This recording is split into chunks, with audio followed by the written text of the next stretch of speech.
Hey guys, it's RJG here, and today I'll be explaining to you guys how the Dragon Ball Multiverse works, and all the universes and timelines, so you can better understand the series. I'll be covering the entire Dragon Ball Multiverse timeline, so you guys know exactly what happens all the way up to the tournament. I hope you guys enjoy this video, and let's get right into it! Woo!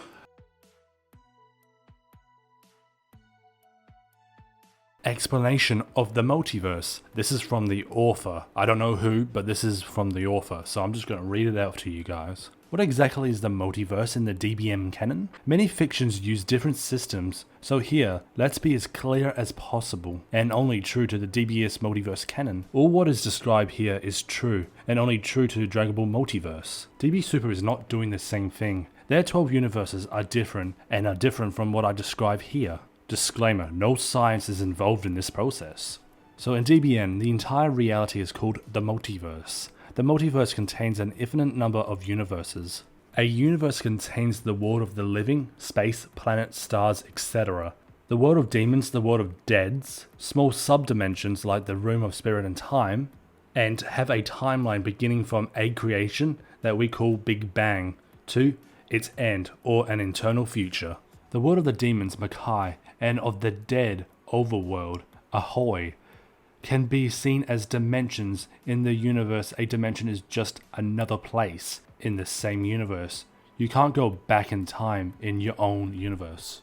All universes have the same beginning, the same laws of physics, the same law of time, the same quality of energy, of particles, except for Universe 2. That doesn't make sense. It won't ever, don't ask.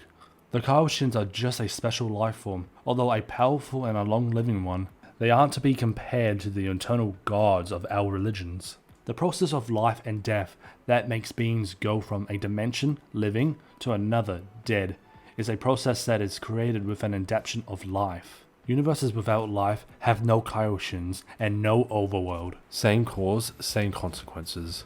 Thus all universes have the same events happening in all of them. Sometimes a very little change happens in a universe, then it begins to differ from others. Actually, this change happens in many universes, so a whole set of universe changes. Then a subset of them will change again, etc. So guys, I'm going to be showing you this graph and I'll go into detail about it, so let's get into it. On the top of this first graph, it says several universes, with a vertical arrow going down which says time. On the top right hand corner there is a side looking red diamond which says the change between sets of universes. This will identify the change in a universe. Now we come to the most important thing in this graph. Let's show the first column, the Big Bang. Life does not appear. Boring universe. This is known as Universe 0. But if you can see in Life does not appear, there is this red diamond. This shows that life appears. So that's the first change. Alright, let's get to the second column. Big Bang, life appears. Kaioshins kill Bibidi. Then the second red diamond appears. Let's get to the third and last column. Big Bang, life appears. Kaioshins are killed. So this is universes 11 to 20. Universe 18 goes through this same one, but we'll get further into that later. We showed you only universes that are different here. But remember, there is an infinite set of universes. Even if we consider only the changes up there, we might as well do this. Alright, we're going to the second graph. The graph is pretty much the same, obviously. Several universes, a vertical arrow saying time. Simple as that. As you can see, all these universes that have the orange circle saying totally the same. We don't need to go through that. That's pretty much this, that's pretty identical to what we were just talking about. And then all these universes are just the same. Each column has the same events, same something. Kaioshins die, some die, Bibidi is killed off, life doesn't happen in this universe, boring universe. The graph is just the same. Here is the example with many Dragon Ball Multiverse universes. Okay, as I said before, the third graph is basically the same thing, so I won't be going through it again. Alright, Big Bang, life does not appear. This red diamond shows up, showing a change in the graph. The next in the first column is the boring universe, Universe 0. Just a quick description, Universe 0 is pretty much boring. It's a barren wasteland, it's just planets and asteroids with no sign of life. But this would actually be used as the arena in Dragon Ball Multiverse, where all the fights take place, obviously.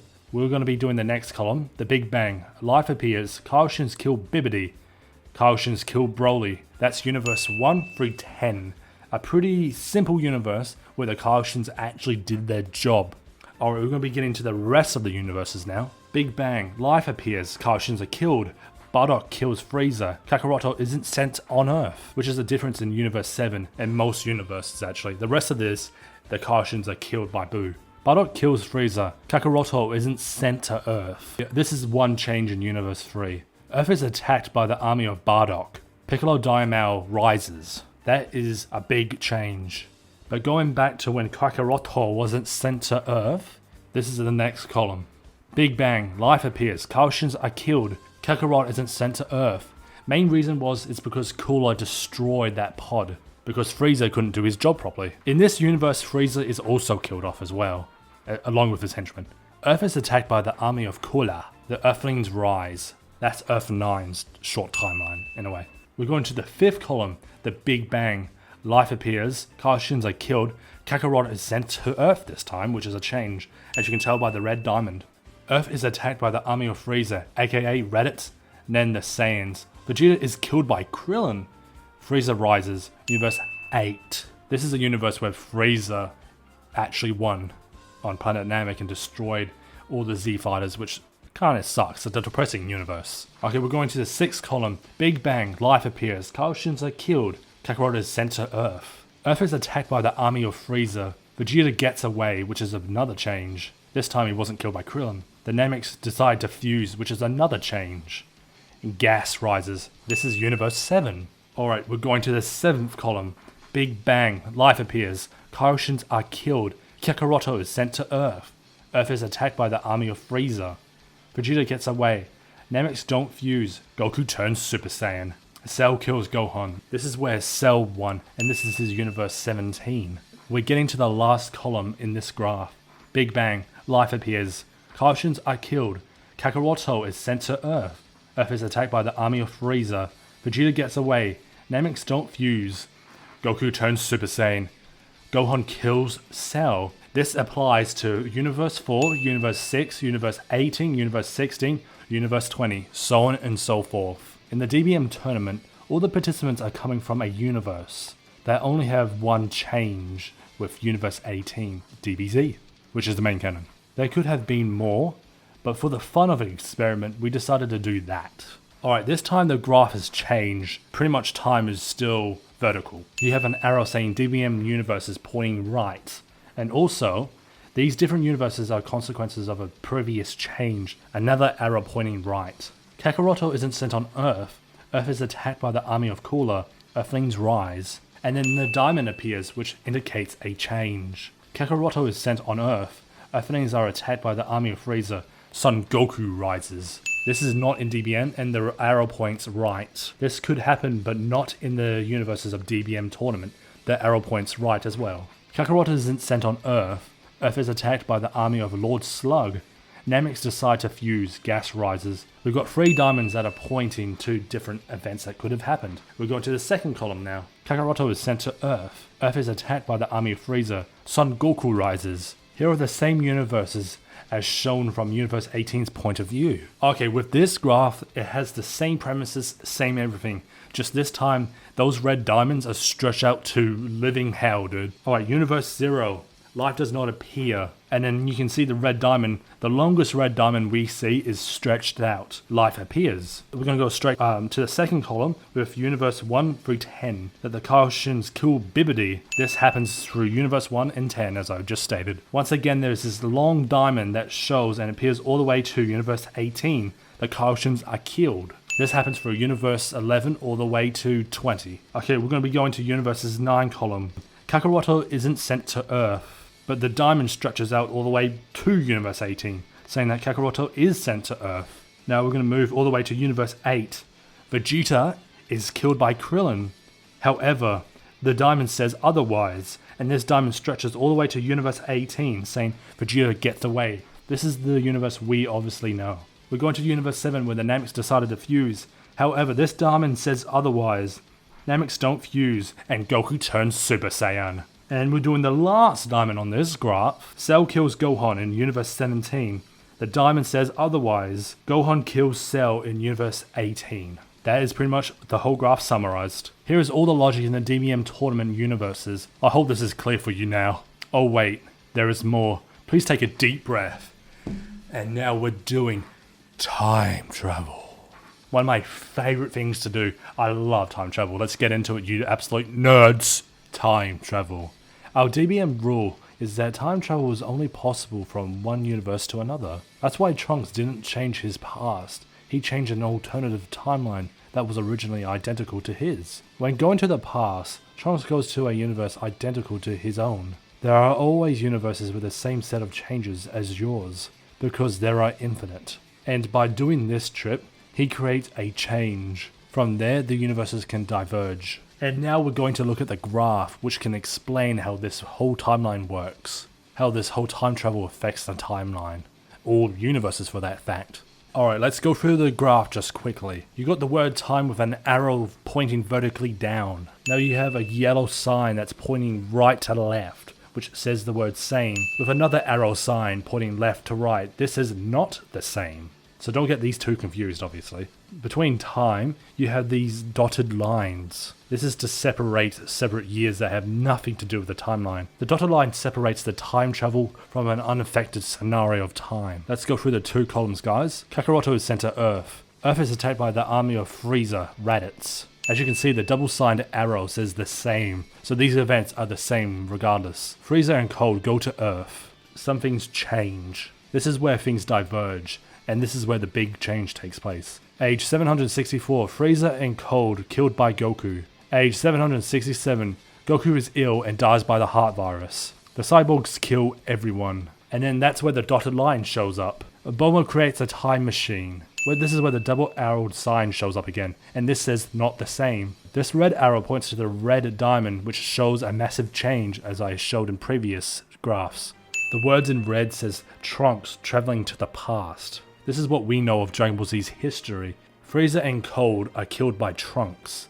Goku heals by Trunks giving Goku the heart medicine. Cyborgs are handled, and the dotted line has nothing in it, because the history just continues as normal. Isn't that clear? Because it's going to get more complicated. When Trunks travels from future to past, he can do it several times as long as he never goes before his previous trip. This is to avoid paradoxes. This is a very important rule. DB Super avoids this by saying he can only travel exactly the same time, 20 years each time. It's a very good idea because it also prevents a paradox. But it's incompatible with the dates of Dragon Ball Multiverse and the DB dictionary, so we don't use it. If a travel goes further in time, another set of original identical universes is used. This doubled the number of universes to consider. Note that this explanation is totally compatible with DBZ and DB Manga, and even DBS. We go to the next graph. This is pretty much the same graph as the one we just looked at just previously. The red arrows and red diamond is Trunks. The green diamond and the green arrow is Cell. Okay, let's go through the first column. We're only going to go through the changes because we clearly already know about the timeline. Age 784, Bulma creates a time machine. Trunks then travels to Universe 11, creating a change in Universe 11. Frieza and Cold are killed by Trunks in this timeline. Goku heals. Cyborgs are handled. This is the unseen timeline. Now we're going back to the original timeline where Trunks came back. Cell kills Trunks in Universe 15. After killing Trunks in Universe 15, Cell creates another timeline, mainly the DBZ timeline that we all follow. This gets a bit more confusing about all the other universes and stuff, but it doesn't really matter. Cell hibernates in Universe 18 and most other universes, I guess. Bulma creates a time machine, but this time in Universe 12, this is the Trunks we follow. Trunks travels to the past, but this time in Universe 18, this is the Trunks we follow. Frieza and Cold are killed by Trunks. Goku heals. This is where things kind of diverge and change, unlike in the unseen timeline. Goku heals. This is when Cell arrives. Cell eats the cyborgs. Gohan kills Cell. This is in Universe 4, Universe 6, Universe 18, Universe 16, Universe 20, so on and so forth. And then Trunks goes back to his timeline. And he, by the way, he was aware of what this Cell from that timeline did. So he goes back in that timeline and destroys this version of Cell in Universe 12. Trunks kills Cell, as I just said before. Each time there is a change, it touches all the universes involved It's again possible because we have an infinite set of each previous changes. This last figure is a mess, sorry, but the whole thing is. Actually, if you don't want to look at it, just don't.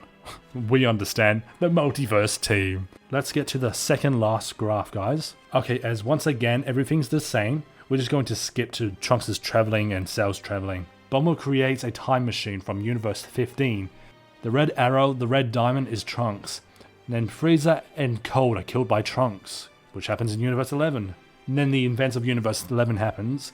Trunks comes back and is killed by Universe 15 Cell.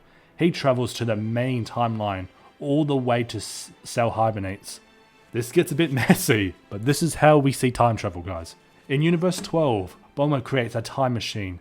The red arrow is Trunks once more. Trunks travels to Universe 4, 6, 18, 16, and 20. Frieza and Cold are killed by Trunks. And the same events happen, but this time in the main timeline. Universe 4, Universe 6, Universe 18, Universe 16, Universe 20. Cell hibernates. He also does this in Universe 7. Has the same events, but this time Trunks is killed off. Gohan failed to kill Cell. Therefore Cell went on to kill Gohan. Sadly, this Trunks was never able to make it to his universe and died in that reality. The graph may seem overwhelming, but it's pretty easy to grasp because most of it's pretty much the same thing as Universe 18's time travel shenanigans. I didn't show the 3 trips of Trunks in this because I think there was enough arrows, right? Okay, I see you're disappointed. Here are the tips, but only in DBZ. The tons of universes of DBM won't fit. Trunks does 3 trips, each time going back and forth from his future to our present. Each time he needs to recharge the time machine, and it's taking long. Number 1, Trip 1, from age 784 to 764, 20 years in the past to warn Goku. 2, Trip 2, from 785 to 767, to help the team and find a way to kill the cyborgs. 3, Trip 3, from 788 to 767 plus.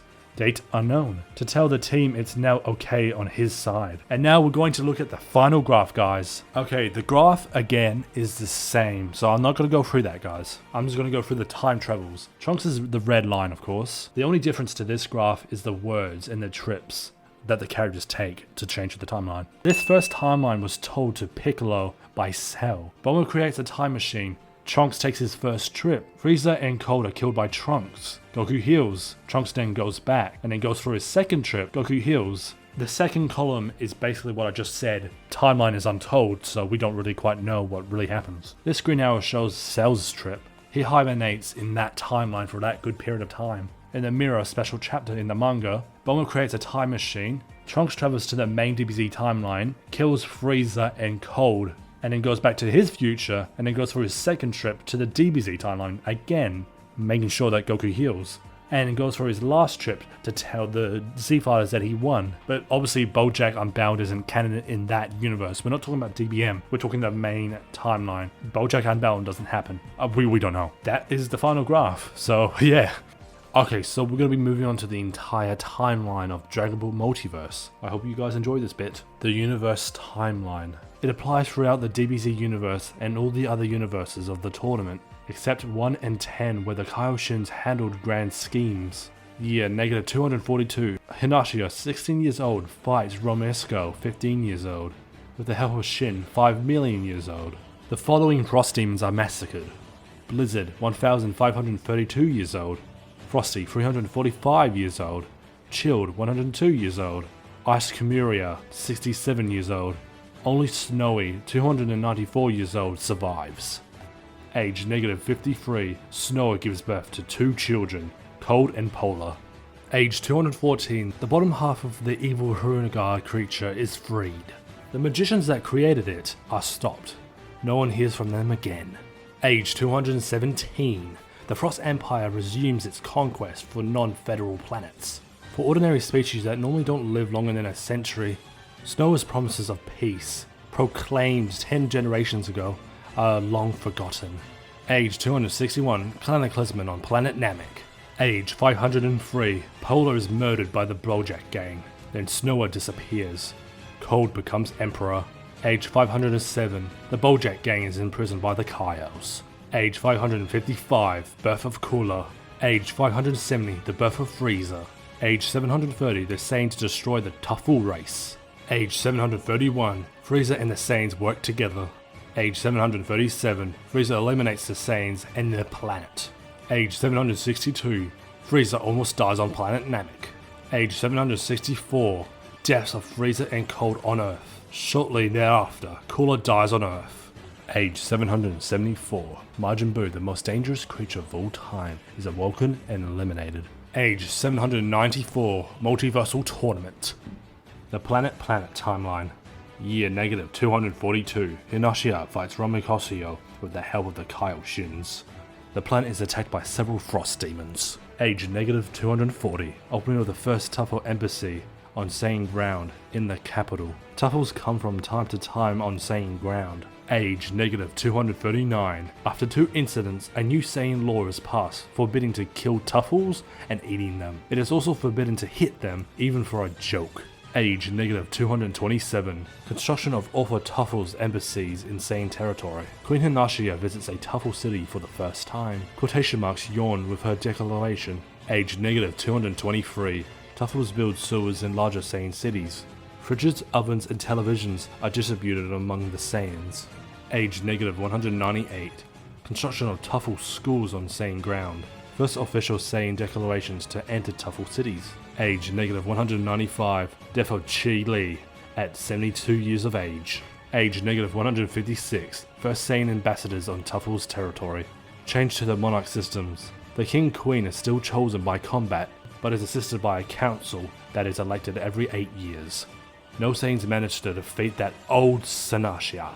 In any case, no matter how hard they try, they are not able to defeat Hinashia. Even her children get scolded. The council's election is decided by electronic votes, created by the Tuffles. No one wonders if the count is rigged. Impossible. Duh. Age -152. Natural death of Hinashia, 106 years of age. The Saiyan Kurog, boyfriend and student of Hinashia during her final years, wins the organized combat. He is dethroned 2 years later by Rajujma, one of Hinashia's 7 children. Age -97. It is now legal for a Tuffle to install himself on Saiyan territory, to buy land and construct what he wants. Age -93. It is now legal for a Saiyan to install himself on Tuffle territory, if he passes the required test, to buy land and have Tuffles construct what he wants. Age -12. Opening of the domes above Tuffle cities. Any Saiyan can now pass through without any special authorization. It's now possible for a Tuffle to get Saiyan citizenship, and same the other way around. Age 20 to 186. Considered as the golden age of Saiyan and Tuffle relationships. Populations move more and more, the education reduces. Even an average Saiyan remains less educated than the average Tuffle. All can read, write, and etc. Age 187. The independent Saiyan army takes control of the region. It is liberated the same day by the Tuffle army that executes the rebels under the hurrahs of both species. Age 197. The Tuffle Liberation Front takes control of a region. It is liberated within a week by the Tuffle army that puts the rebels under house arrest, under the hurrahs of both species. Age 218. The rough tough, the Mad King declares Tuffles illegal and starts a massacre. He is pushed back by the Saiyans and Tuffle army, a great victory that solidifies the friendship between 2 races, but also reinforced the determination of the enemies of the inner species friendship, also called speciesist. Age 345 to 358. The Great Metal Turtle War. The Northern Territory, 70% Saiyan, 30% Tuffles, enters a war against the Western Territory, 85% Tuffle, 50% Saiyan. The Southern Territory, 40% Saiyan, 60% Tuffle, remains neutral but suffers collateral damage. There is no Eastern Territory. Age 359 to 380. The reconstruction proves difficult. The Saiyans suffer more deaths and the Tuffles more destruction. There's a financial compensation for the destruction. Some minor conflicts erupt over territory disputes. 28% of Saiyans, 25% of Tuffles. Age 412. 3 territories merge to become one forever. There's no more distinction between the 2 people and species on a legal level. A government is formed of members of both species. There's no more Saiyan monarch. A worldwide police handles conflicts. Living below the poverty line, 42% of Saiyans, 12% of the Tuffles. Age 467. To reduce deadly fights, open weapon carry becomes illegal. Living below the poverty line, 64% of Saiyans, 2% of Tuffles. Almost all Saiyans do manual labor that is less well paid. Age 498, all following Saiyans act, throwing an energy ball, action to Ozaru form. It is considered as an open weapon carrying and is severely punished. Age 521, all acts of Saiyan violence in any form is considered open weapon carrying, since Saiyans have a combat adapted body. A zero tolerance policy is applied. The death penalty is reintroduced. The objective is to reduce Saiyan Tuffle violence, but also Saiyan violence. Living below the poverty line, 80% of Saiyans, 0% one of Tuffles. Age 554, citizen status is no longer required at birth, but after a simple and easy test. However, the difference in education means 31% of Saiyans do not pass it. Age 570, following a full moon and some minor isolated incidents, a new law is implemented. It is strictly forbidden to transform into an Ozaru within 50k meters of a city. Saiyans wishing to remain within the limits must remove their tails. The protests have time to wane over the course of 8 years, the time between two manually occurring full moons, at the next full moon, but there are still thousands of offenders and arrests. Age 601, only 4% of the Saiyans pass the test and are considered citizens. The others can't vote, participate in debates, own land, work in administration, and are second-rate citizens, and are second-rate in terms of justice. Most citizen Saiyans find it quite normal, and the non-Saiyans can simply make more efforts to educate themselves rather than stoop to violence. Age 632. Since the Saiyans are stronger than Tuffles, in case of litigations with violence between species, the Tuffles is the victim by default. Logical conclusion. Age 649. Following an attack apparently perpetrated by high-ranking Saiyans, all Saiyan citizens are revoked. Saiyan citizens are no longer accepted. Age 688, open wearing carrying becomes legal again for Tuffles. Saiyans can no longer work in the army or the police. Age 695, any act of violence of a Saiyan against a Tuffle is punished by life in prison or the death penalty. Indeed, any Saiyan can murder a Tuffle with a single punch. It is only a logical explanation. It is only logical to be more severe. The opposite scenario is punished with a small fine, if the court can prove a complete passivity from the Saiyans and an unjust aggression of the Tuffles. Indeed, a Tuffle cannot harm a Saiyan, even with a weapon. A Saiyan is considered able to easily avoid the attack. It's only logical to be less severe. Age 707. Notable news item, a Saiyan child is sentenced to death for an attack upon a Tuffle. He defended himself against 6 armed Tuffles harassing him, and wounded one of them. The protest against the injustice contained 26 Tuffles. However, the violence of the Saiyans during the protest reduced the favor of the Tuffles population to the inquiries to 2%. The last protest was met by the army, causing north of 1,800 deaths. Universes 1 and 10, age 712. Cooler, Freezer, and Cold are killed by the Kaioshins. Age 730, Vegeta's plan is prevented by the Kaioshins. Universe 3 and other universes. Age 730, at night on the full moon, many Saiyans attack the cities, transforming into Ozarus. Their leader, Vegeta, son of the Saiyan citizens, had managed to secretly plan the revolt. The next morning, Vegeta continues to lead the Saiyans throughout the world in a synchronized genocide of the Tuffles. Within a few days, the Saiyans will have entirely erased the Tuffle civilization. From there, Vegeta is declared the King of Saiyans. There hadn't been a king for 300 years. King Vegeta removes the embargo with the rest of the universe and accepts external communications. Age 731. Frieza is the first to answer. He hires the Saiyans to do it again on other planets. Frieza had read the notes of his grandfather Snoa demanding to, under no circumstance, approach that planet, and describing a terrifying Super Saiyan that the rest of the universe vaguely recalls. But the folly of it makes him laugh. He's a rising star, no one can lay a finger on him. Age 737, in the end, the Saiyans are disobedient monkeys and show no respect. They often cause more violence and trouble than necessary. What's more, worrisome rumors of a birth of a Saiyan of unparalleled power called Broly reminds him it's been 1,000 years since the last millennial Saiyan. The Saiyans murder Frieza. The next kings are Bardock, Hinashia II, Broly, Vegeta Jr. Age 761. Obliteration of the Saiyans by RJG. Frieza murders the Saiyans and destroys the planet. Age 794. Multiversal Tournament. End.